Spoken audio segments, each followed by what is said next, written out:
प्रकृति के 3 amazing facts आ गए हैं हम एक और वीडियो के साथ, जहां प्रकृति के 3 अद्भुत और चौंका देने वाले फैक्ट्स जानेंगे। फैक्ट 1, 5000 फूल 1 चम्मच शहद। जी हाँ, मधुमक्खियों को इतनी मेहनत करनी पड़ती है बस 1 चम्मच शहद के लिए। फैक्ट 2, समुद्र के नीचे भी ज्वालामुखी होते हैं और कई आज भी एक्टिव हैं जो कभी भी फूट सकते हैं।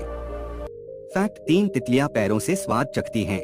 जी हाँ, उनके पैरों में टेस्ट रिसेप्टर्स होते हैं, खाने को चखना वो नीचे चलते चलते करती हैं।